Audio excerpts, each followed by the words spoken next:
क्या आपने कभी सोचा है कि जब पूरा देश समाजवाद और वामपंथ की राजनीति में उलझा हुआ था, तब एक संगठन चुपचाप मजदूरों के हाथ में झंडा नहीं बल्कि दिशा और दृष्टि थमा रहा था।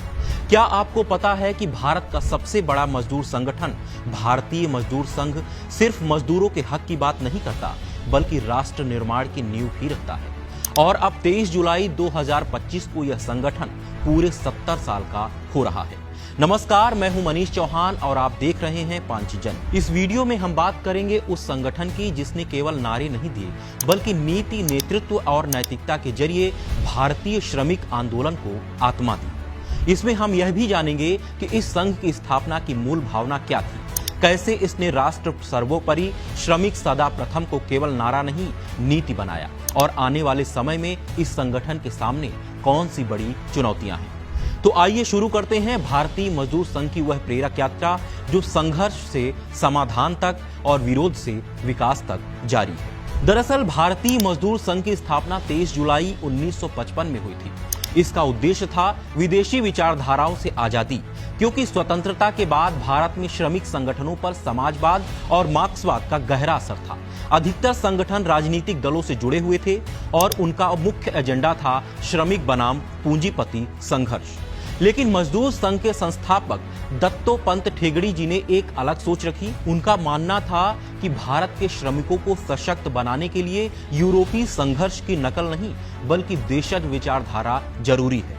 मजदूर संघ ने श्रमिक आंदोलन को भारत की धार्मिक, सांस्कृतिक और नैतिक जड़ों से जोड़ा, जहां श्रम केवल जीविका नहीं बल्कि सेवा और धर्म होता है।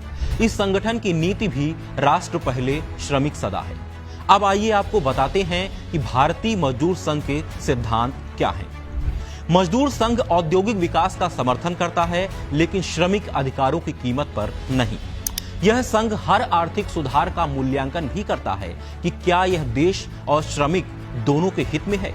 साथ ही यह राजनीतिक दलों से पूर्ण स्वतंत्रता रखता है, जिससे उसका ध्यान केवल श्रमिक हितों पर केंद्रित रहता है। मजदूर संघ की 7 दशक की यात्रा।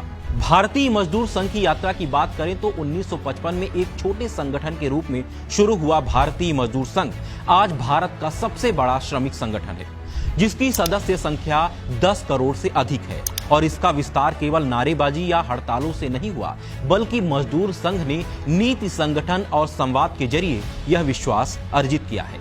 मजदूर संघ का एक बड़ा योगदान यह भी है कि उसने हड़ताल को अंतिम विकल्प के रूप में रखा है, न कि पहला।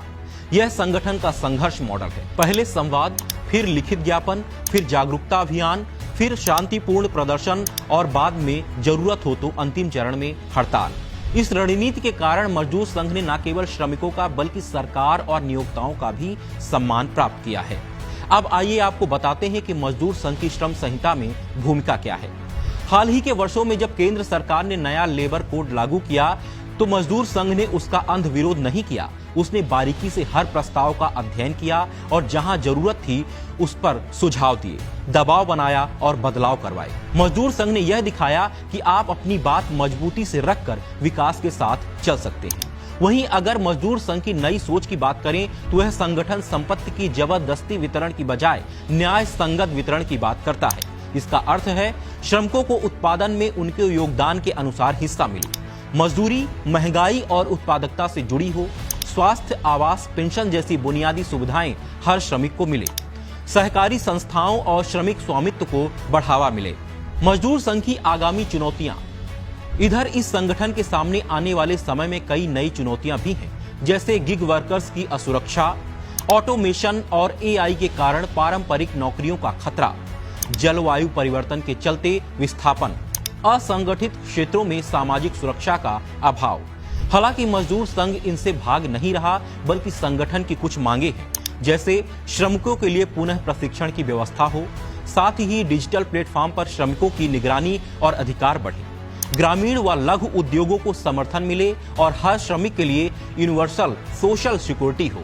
फिलहाल भारतीय मजदूर संघ की 70 वर्षों की यह यात्रा सिर्फ इतिहास नहीं है, यह एक संदेश है। एक श्रमिक संगठन जो राजनीति से ऊपर उठकर राष्ट्र के निर्माण में लगा है, जो सिर्फ नारे नहीं देता बल्कि समाधान भी देता है, जो सिर्फ हक की बात नहीं करता बल्कि कर्तव्यों की चेतना भी जगाता है। जब देश तकनीकी वैश्वीकरण और असमानता की नई चुनौतियों से जूझ रहा है, ऐसे समय में एक संगठन जो श्रमिकों के अधिकारों, उनके पुनः प्रशिक्षण और उनकी सामाजिक सुरक्षा की बात करता है, वह सिर्फ एक यूनियन नहीं बल्कि एक राष्ट्रीय आंदोलन है। और इसलिए भारतीय मजदूर संघ सिर्फ श्रमिकों की आवाज नहीं है, यह भारत की आत्मा की आवाज है।